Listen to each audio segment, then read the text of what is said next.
Welcome to my channel. In this video, I'm gonna talk about my webtoon in general, why I started, and I am also gonna address a little bit of my digital art or coloring process. Let's get started.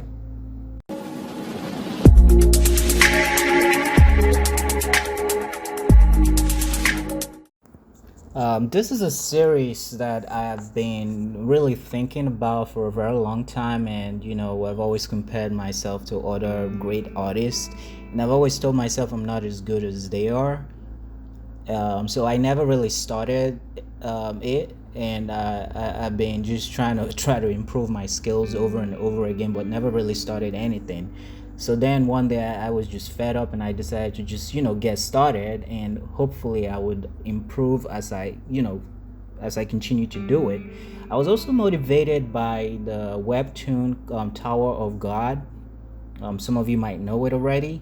I mean, if you read the first few chapters, the art is not so good, but now the art is just exquisite. The arts are so beautiful right now, and I could see a lot of improvement by the artist, and the improvement in storytelling, improvement in paneling, improvement in the digital art and everything in general.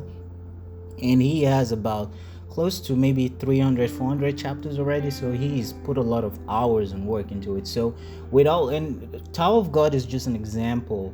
There are other great series that started out not so good in terms of the art, and I decided to just get on with it. I started by writing the web series. I mean, it's not, it's still trying to gain traction right now.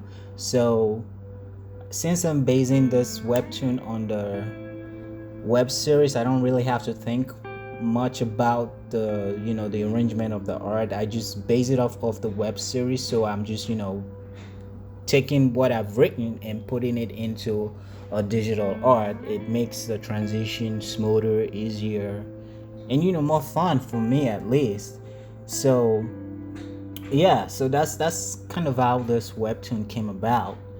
And yep. So for my digital coloring process, I create a layer for each section of my panel. For example, I have a separate layer for the skin color. I have a separate layer for the clothings. I have a separate layer for the armor. And once I put in the base color on there, I create a layer on top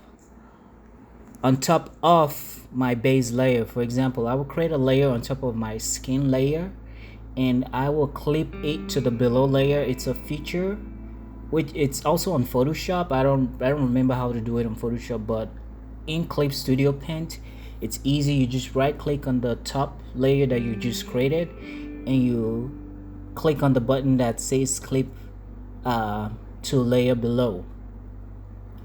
And for all my shadows, I use a layer mode rather, of multiplication, or shortened to multiply. It's the best layer mode for all shadows. You can adjust it to how dark you want the shadow to be, or how light you want the shadow to be. Then for my highlight, I use screen color mode or screen layer mode. It works just like the shadow mode. It makes the coloring process fast, easy, and straightforward. So this is basically my process. I hope you guys enjoy the rest of the video. It's gonna be in time lapse. There's a few more minutes left over. Don't forget to subscribe, like, and comment. Subscription would help the channel greatly. And also, if you have a time, you can just go to the description and peruse through my website and my web series. You might like it, you might not, but give it a try.